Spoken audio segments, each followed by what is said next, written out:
I wake up this morning and I immediately go to the comment section of my Tables, Ladders, and Chairs review. I read the comments, and there's one that stood out to me. There's one that stood out to me, man. And I'm reading this, and I can't help but just realize how stupid people are. I didn't like TLC last night. Excuse me for not liking a one-match pay-per-view. People had the balls to come at me and tell me this was an 8 out of 10. There's been no pay-per-view presented by the WWE on the main roster this year that has been an 8 out of 10. I don't know where you people are coming up with your algorithms. I don't know where people are coming up with your ratings. 8 out of 10. Listen to yourself speak. It's not even opinion at that point. That's just sheer stupidity. 8 out of 10.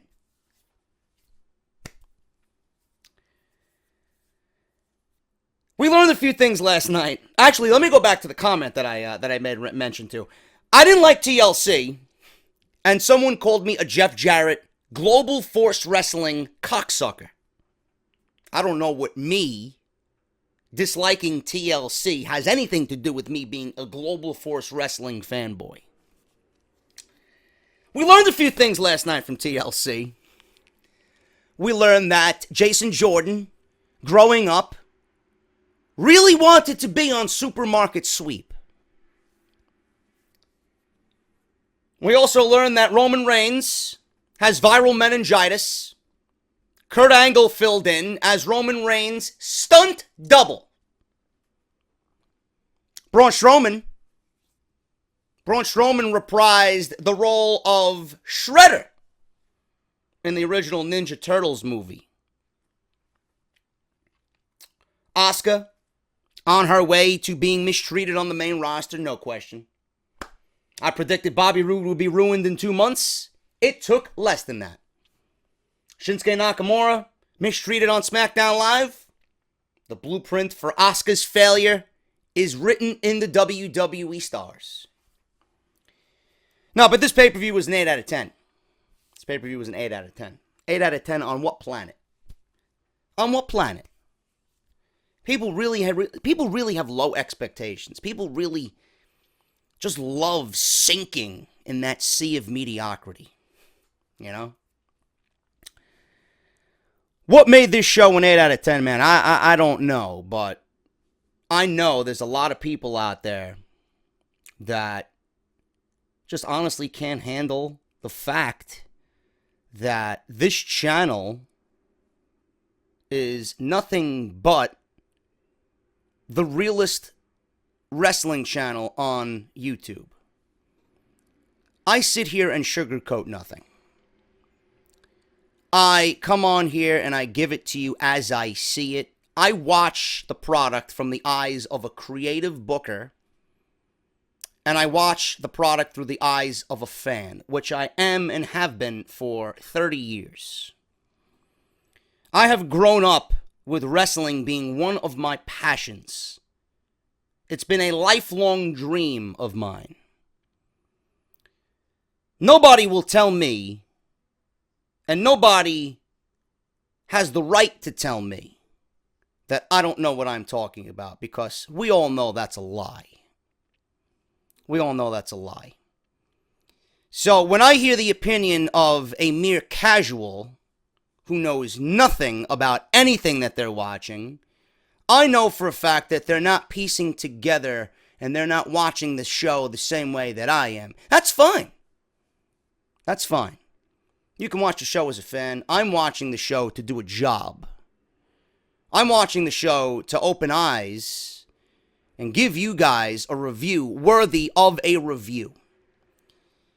You do know that if I was to come on here and sugarcoat anything, and if I was to come on here and give nothing but positive reviews, that would be illogical. That's not real. You know? You guys want me to end up being like a Sam Roberts? You guys want me to end up being like a Peter Rosenberg and shills like that? Or do you want me to be real? A real human being, and give you and present to you the negative as well as the positive. You know, I know a lot of people come on here, they're either stupid or they are really young and immature. And you will learn one day that the world is not all peaches and cream. It's not sunflowers and rainbows, okay?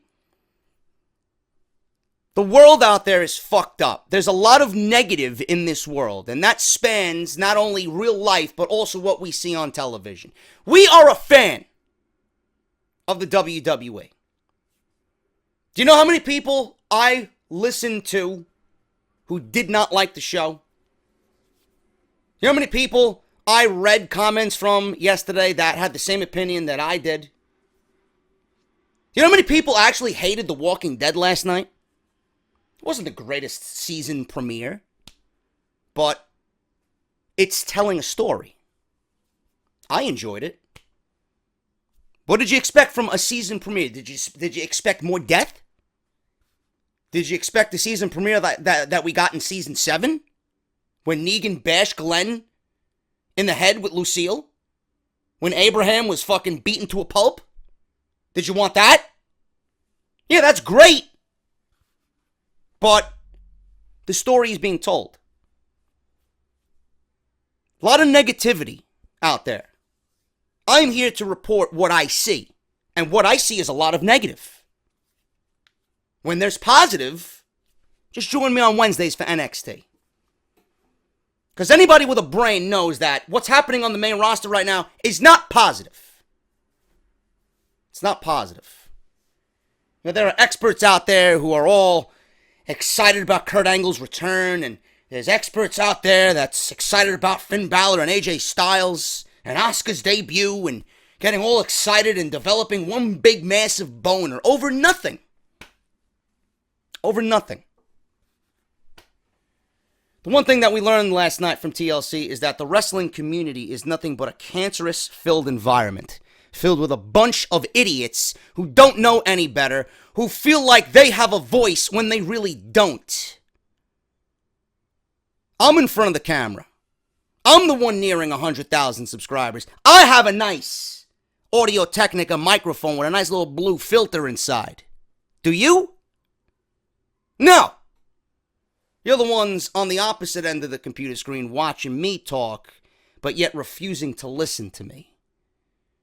You're refusing to listen to a fan who watches the product with eyes wide open and sees what goes on. Nah, but you just want me to sit here and be positive. You guys want me to sit here and bend over and take the dick up my ass that is WWE. No. It's not the way it works here. TLC ultimately last night was a failure. It went from being a one-match show to a two-match show, and by the end of the night, it ended up still being a one-match show. And that's my opening statement for this. What we learned after TLC 2017. I am JD. Thank you guys for subscribing. Everybody that's new that came over from the TLC review, thank you so much. If you guys missed the review, it's live on the channel right now. Make sure you guys go and check it out. I've been having problems with YouTube as of last night and as of today. This is actually the second time I am recording this video. I did it with the TLC layout that my buddy Mike Will made. Mike Will87 on Twitter makes all my layouts. Apparently my TLC review got demonetized late last night. I didn't notice until this afternoon. And I tried to upload this same video earlier this morning and it got immediately flagged. I'm assuming it has to do with the layout that was the TLC layout last night. So here I am using my traditional off-the-script podcast layout, and hopefully things go well. But what I want to talk about today is things that we learned coming out of TLC. I briefly want to go over a few things that I noticed, I briefly want to go over a few things that we talked about last night during the TLC review, and a few things on Roman Reigns' health, an update on his health, what led Kurt Angle to be cleared to come back to TLC. Was the too sweet gesture by Finn Balor and AJ Styles a direct message to Vince McMahon? This question was raised.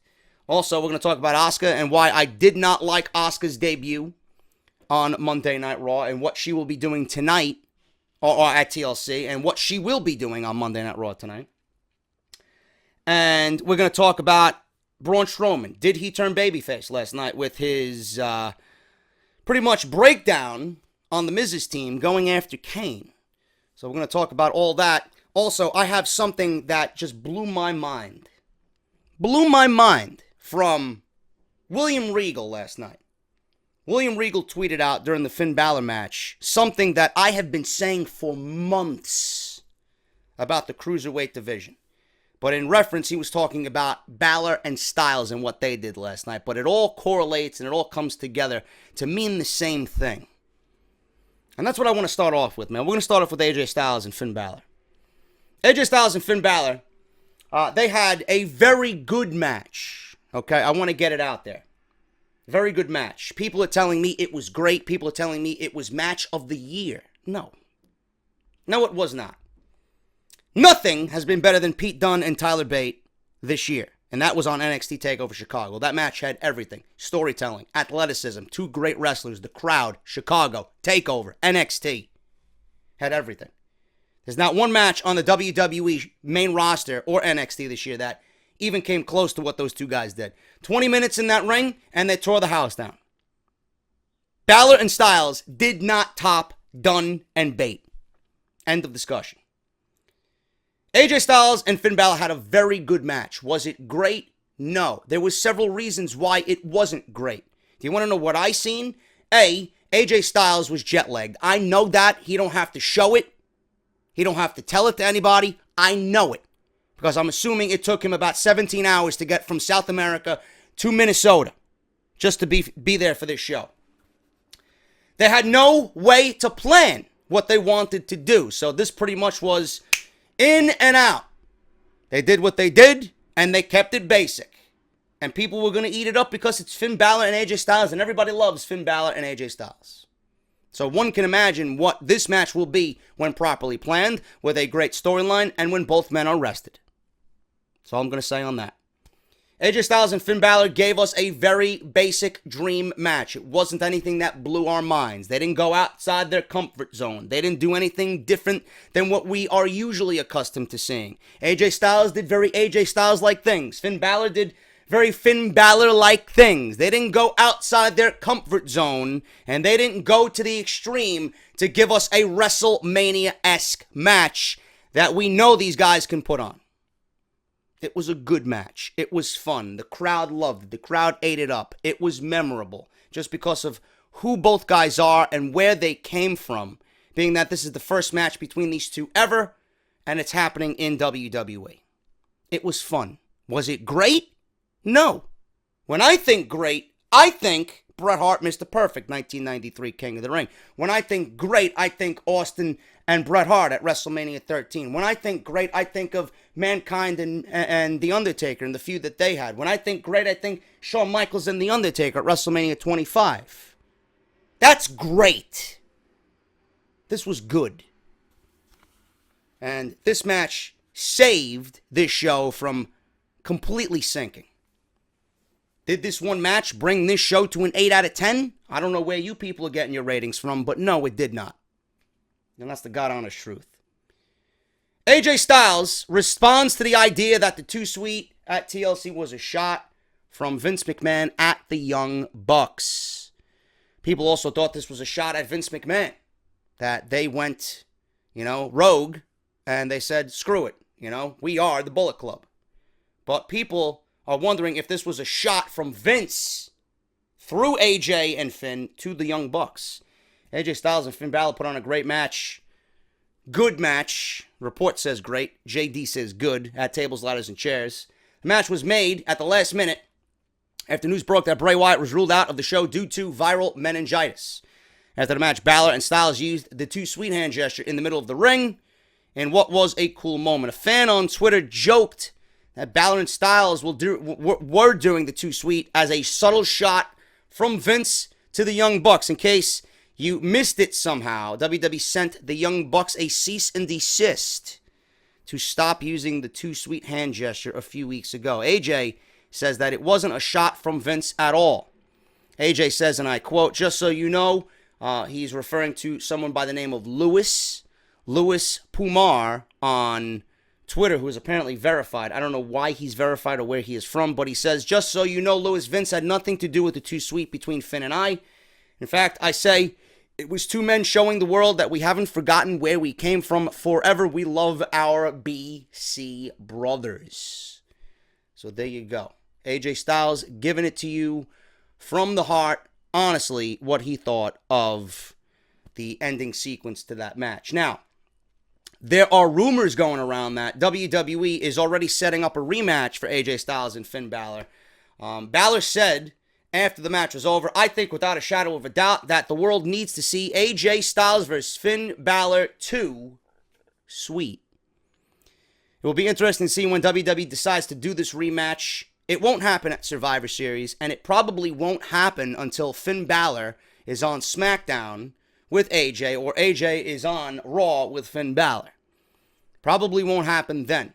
But all I could think of when I'm watching this match, and I know you guys thought the same thing as well, what if, or what could be? This is why I only say it was good. AJ was jet lagged. They had no time to plan. They didn't go outside their comfort zone. This match was made last minute.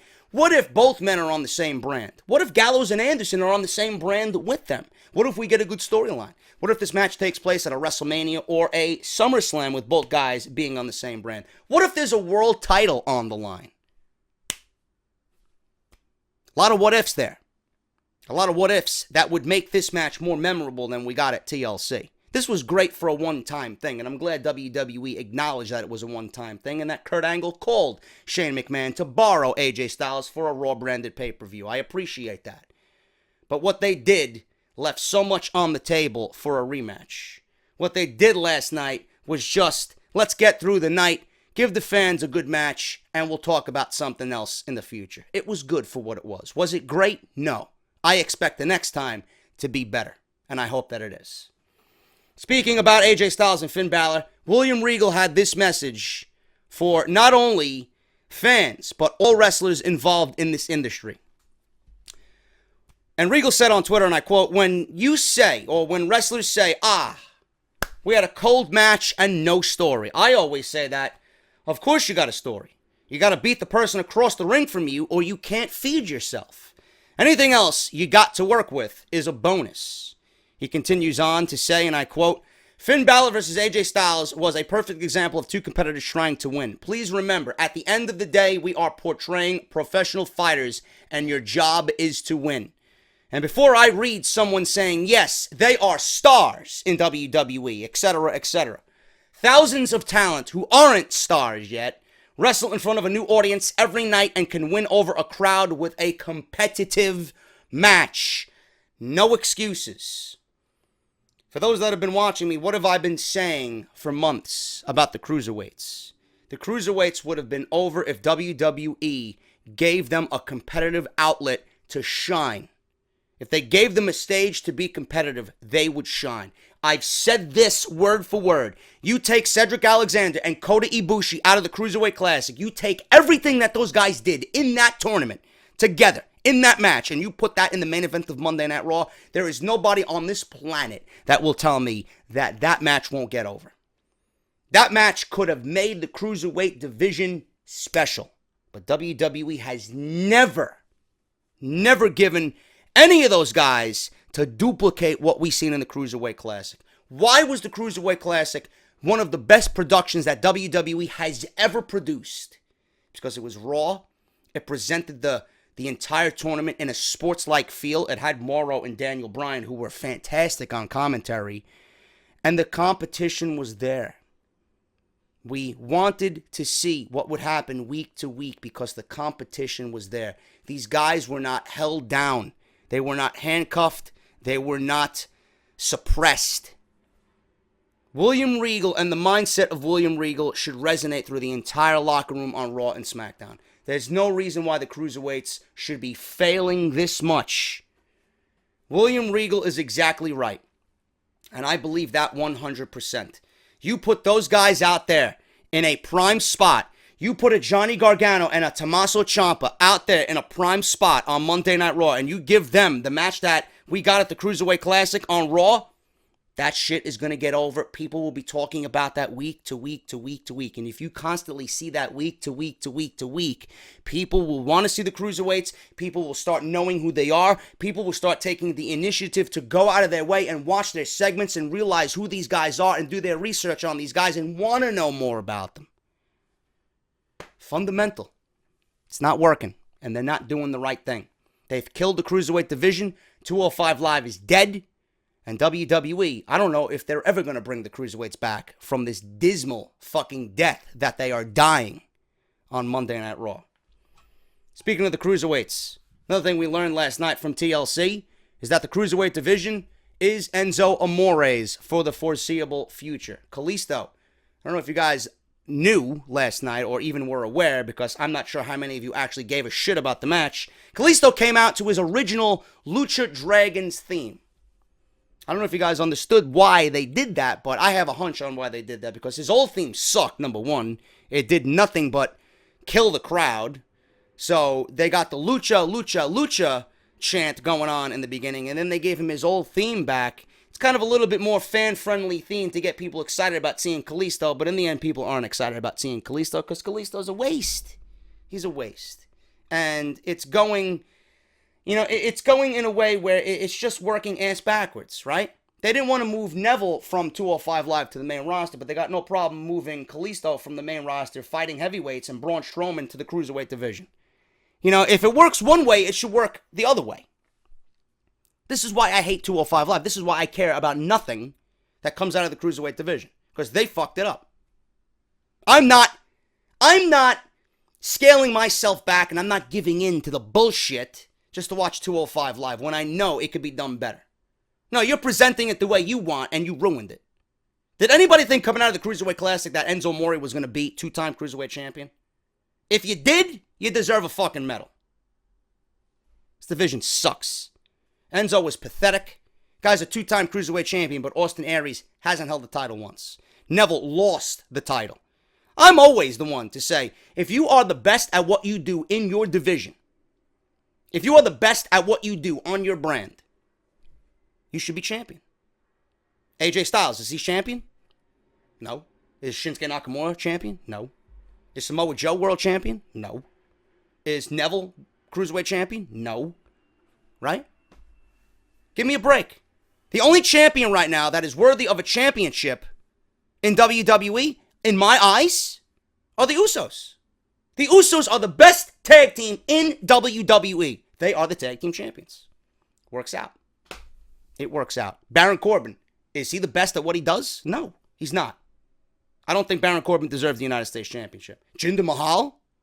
Jinder Mahal is the best at what he does. He deserves a world championship. WWE's got everything all wrong.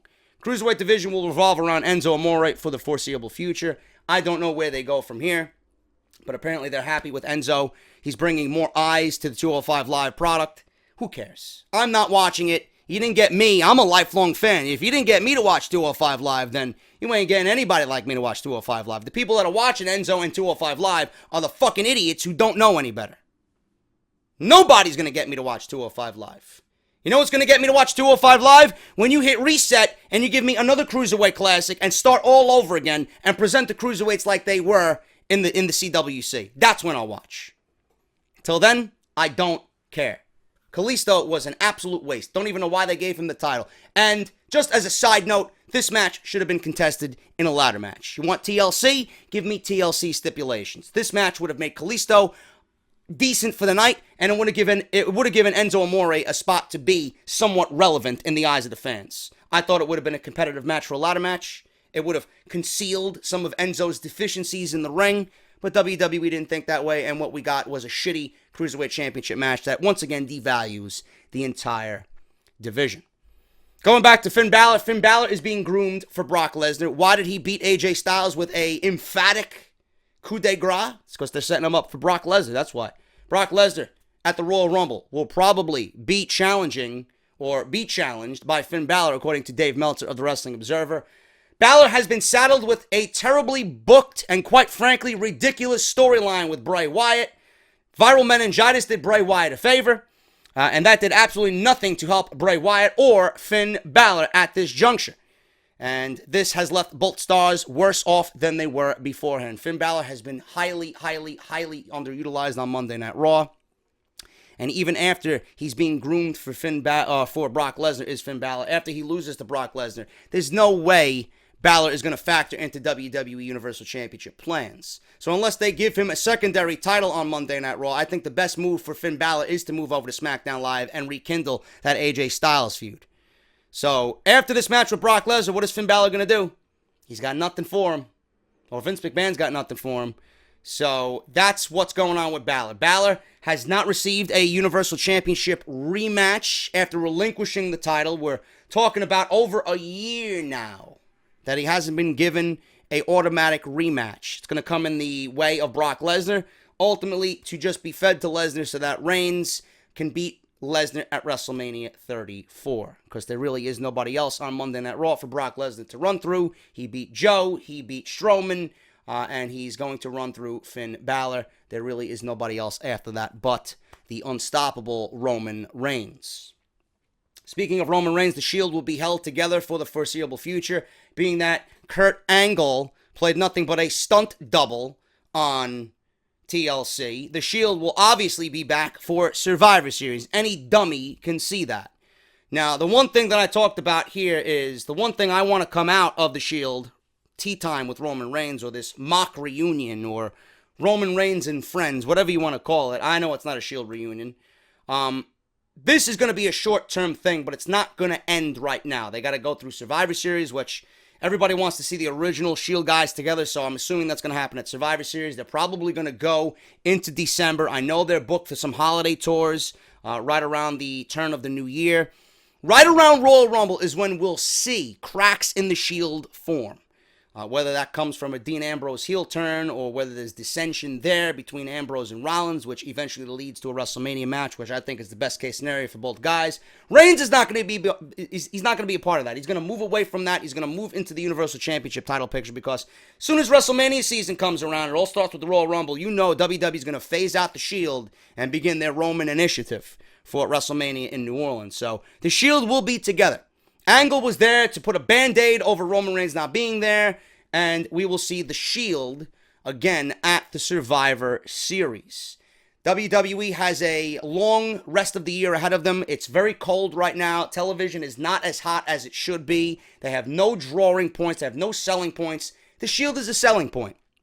So instead of WWE just being ice cold, they figured they give people a reason to watch. So the Shield is here to just get them through the end of the year. And that's a damn shame that you're using the Shield, one of WWE's most important factions, just to get by for the rest of the year until you give us nothing but Roman, and Roman. Don't like it whatsoever. I got news on Roman Reigns and his health. How is Roman Reigns doing, and how is he dealing with the viral meningitis outbreak? These are some news and notes following the Wrestling Observer Radio this afternoon. Dave Meltzer on Wrestling Observer Radio had the following to say about Roman Reigns. Meltzer confirmed that Reigns has the mumps. So Roman Reigns has the mumps, according to Dave Meltzer. The mumps was one of 3 things that WWE was testing for after the news broke. As noted prior, WWE locker room was given shots to test if they were also infected. Reigns and anyone else affected is going to be evaluated next Monday, October 30th, one day before Halloween, to see if they are ready to return. This means that Reigns won't be at Raw this week and could miss next week as well if he is not fully healthy. There is still a fear, according to Meltzer, that there could be more people infected. Major changes are coming to Monday Night Raw tonight, and it's going to be a must-see show based on the fact that WWE was forced to make changes, and that's always exciting because now they're out of their comfort zone. They got a little bit too comfortable with what they wanted to do. Now that Reigns and Bray Wyatt are not there, now they have to book with 4 weeks left to go on Plan B going into Survivor Series. So It's change, but not change that WWE was willing to do. It was change that was forced upon WWE. So tonight, we're going to be seeing some major changes on Monday Night Raw, and not because WWE wanted to do them. It's because Roman Reigns, their main guy, their prize piece, the guy who is in the main storyline on Monday Night Raw, has the mumps. So Roman Reigns has the mumps, according to Dave Meltzer of the Wrestling Observer newsletter. Kurt Angle, he came back to WWE, and he was cleared to wrestle. Daniel Bryan must have been really thrilled about that one. Here's a note on his in-ring future and how he got cleared to wrestle. According to a report from Mike Johnson of PW Insider, the idea of Angle filling in was pitched on Thursday when they found Reigns wouldn't be available. Angle wrestling was apparently Vince McMahon's idea. So Vince McMahon throws the entire comeback tour for Kurt Angle out the window because of Roman Reigns. He figured Kurt Angle would be better suited to play a Roman Reigns stunt double and come back on his own in a more important situation at a more important event. Angle was given a physical in his hometown of Pittsburgh on Friday to see if he was medically cleared. Immediately after WWE got the thumbs up, they announced the news of all the changes for TLC. Johnson also says that he was told Angle returning to the ring was just a one-time attraction. The door is wide open in the future if WWE needs him, since he is medically cleared. Just goes to show you how last minute of a decision that it really was to have Angle back in the ring. Glad it all worked out, and the event still went on. Shitty, but it still went on.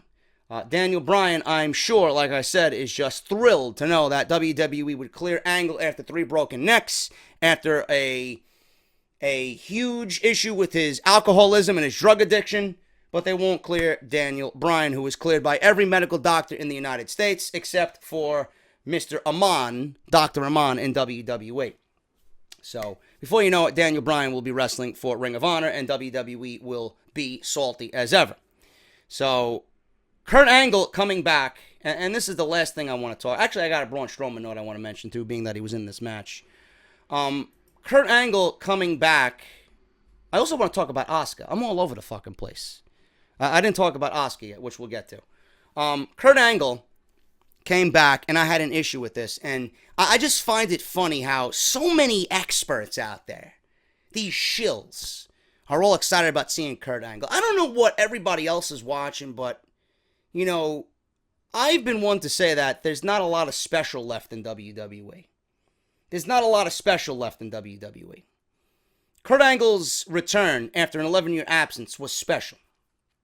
And I would have booked it completely different. Now, Vince McMahon, like I just read to you from PW Insider, made the last-minute decision to put Angle in this match. He ultimately was a stunt double for Roman Reigns. He came out in the Riot vest. He did the Roman Reigns pose on the entrance, down the aisleway, through the crowd. He did Roman Reigns pose during the Shield triple powerbomb on The Miz at the end of the match. Excuse me. He even came back and was booked the same way as Roman Reigns. He was booked the same way Roman Reigns was booked in the 2016 Royal Rumble, if you guys remember that. I don't want to talk about it because I don't want to get myself ill. But Kurt Angle was ultimately a non-factor. He was out for most of the match. He was there for 5 minutes and then showed up for the last 2 minutes at the end for the closing sequence. But everything in between, which was the most important, he wasn't there for. So why was Angle even there? Angle was better off not even being there. Rollins and Ambrose, they didn't need Angle. Angle made no difference if he was there or not. Now, the way I see it, I think Angle's return after an 11-year absence in ring in WWE is special. Instead of playing Roman Reigns' stunt double, you know? He didn't come out to his own music until the end, you know? We didn't see him wearing the Olympic gold medal outfit that he's usually wearing with the singlet, right, and the medals. He wasn't placed on a major pay-per-view comeback. He wasn't given a proper opponent. Angle can out-wrestle anybody, even at his age. Close to 50, he can out-wrestle anyone on the planet. And I said this on the review last night. How anybody could be okay with just wasting Kurt Angle's comeback on this mock, fake, bullshit Shield reunion for a TLC pay-per-view main event that means absolutely nothing to nobody the next day. Why would you waste such an important moment like that and then book him the way you did last night? It makes no sense to me, you know? He came out to the Shield's theme. This was the Shield replaced with Kurt Angle. That's it. You know, we've seen a few angle slams, we've seen a few German suplexes, but it's not what I would call a comeback for Kurt Angle. Everybody's going to be excited to see Kurt Angle back in the WWE ring, but what did it mean in the end? It wasn't important. Now you know what happens when Kurt Angle comes back the next time? It's not going to be as important. You know, a first impression, you only get one. This would have been a first impression back after a decade of being away. You only get one. This was Kurt Angle's first impression. All this did was tell everybody, yeah, he's good to wrestle. So now when he wrestles again against whomever, it's not going to be as special because we would have already seen it at a waste of a show known as TLC. Do you see where I'm coming from? You only get one first impression. Angle's first impression back should have been a 5-star classic against a Styles or a Joe or a Nakamura or a Balor or an Owens or somebody that can bring him to that type of level. A Lesnar, somebody on that level. Now when we see Kurt Angle again, it will be a complete, just throw your shoulders up in the air. Oh, I seen it already, you know? We're all going to be thinking the same thing. Oh, great, another part-timer who is taking a spot away from a young WWE superstar on a major pay-per-view. Nothing to be excited about, people here. Move on. It's over. Braun Strowman, he was in that match with Kurt Angle. He put Kurt Angle through a table. Everybody's wondering if Braun Strowman was actually turned babyface. I wouldn't necessarily say that, and here's my reason for that. Braun Strowman is a legit athlete. Braun Strowman is a legit athlete on Monday Night Raw. He is a freak. He is a must-see attraction. You put Braun Strowman in the main event, and you let him cause chaos, people will feed on that, and that's what they want to see. Because Braun Strowman represents something that we don't normally see on Monday Night Raw, and that is unpredictability. That is legitimacy. That's why Braun Strowman is over. It's not over because he is a babyface. Babyface and heel doesn't exist in WWE anymore. Vince McMahon said that himself, personally. People cheer for who they want to cheer, and they boo for who they want to boo. You know? But Braun Strowman is not a babyface. Braun Strowman and Kane is not something that I want to see, you know? There's no end game to this. It's just a 50-year-old Kane, you know, putting over Braun Strowman. We did this with the Big Show. The Big Show should have been a big enough statement for Braun Strowman to be put over. We don't need to see it again with Kane. Braun Strowman is not a babyface. He's developed so much respect because of his legitimacy. He is a must-see attraction. So when Braun Strowman is in the main event or given an important role on Monday Night Raw, people will flock to see what he does because he's got that Brock Lesnar-esque aura about him. Not at that level yet, nowhere close, but when Lesnar is not there, the next in line for legitimacy, Strowman and Joe, neck and neck. That's why people love those guys so much, because they're real and they're not manufactured. Gonna end with this here, man. Emma and Asuka. This is something that I really harped on during the review. A lot of people really salty about my feelings on this Asuka situation. Emma is challenging Asuka again tonight on Monday Night Raw to a rematch. Following their match, Kayla Braxton caught up with Emma and she's not happy. She's on Monday Night Raw. Why would she be happy?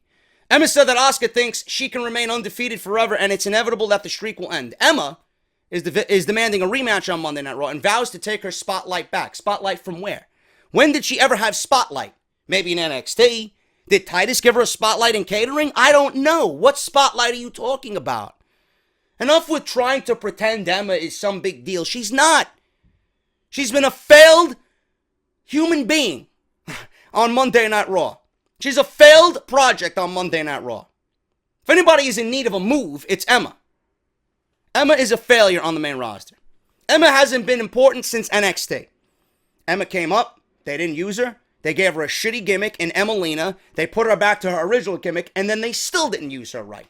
Now all of a sudden she's used on Monday Night Raw because Bayley was out with that shoulder injury, and the only reason why Emma got TV time was because Bayley was out, and then Emma was in that fatal four-way match that we got recently with all the women. What was that, at No Mercy, I believe?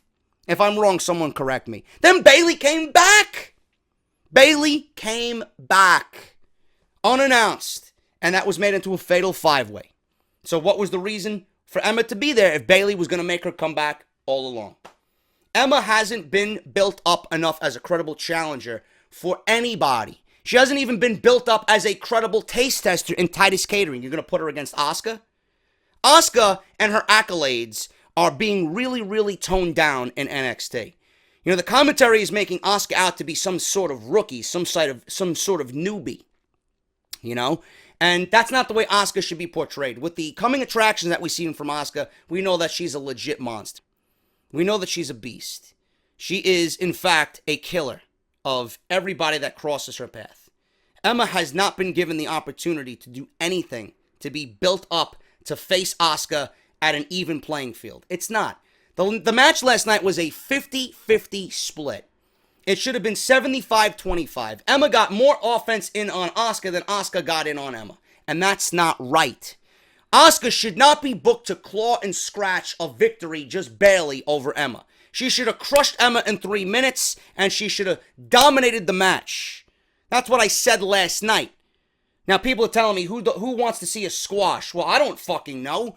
You got money in Asuka. Emma ain't going nowhere. She's not going to factor into plans. Asuka's going to be your next Raw Women's Champion, who should remain undefeated, pretty much, from what I can tell right now, forever. Until at least WrestleMania 35. Not forever, but the rest of this year for sure, and then all of next year. WWE has this motto of just killing NXT talent, right? It happened with fucking Nakamura. Nakamura kicked everybody's head off. He was undefeated for almost a year until Joe stopped him.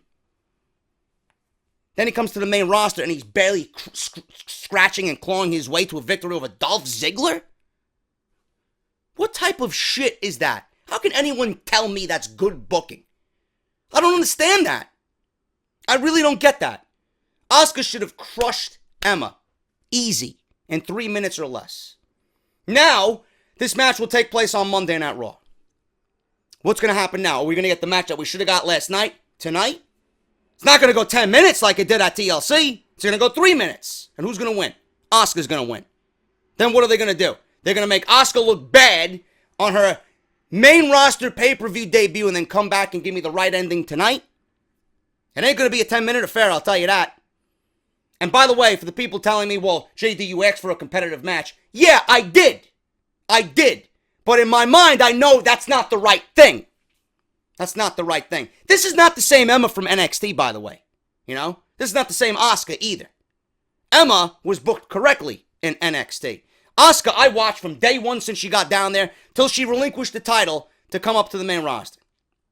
The only women on NXT's women's division that gave Asuka a run for her money was Ember Moon and Nikki Cross. Even Bayley, when she was still down there, didn't even come close to fucking matching Asuka in the ring.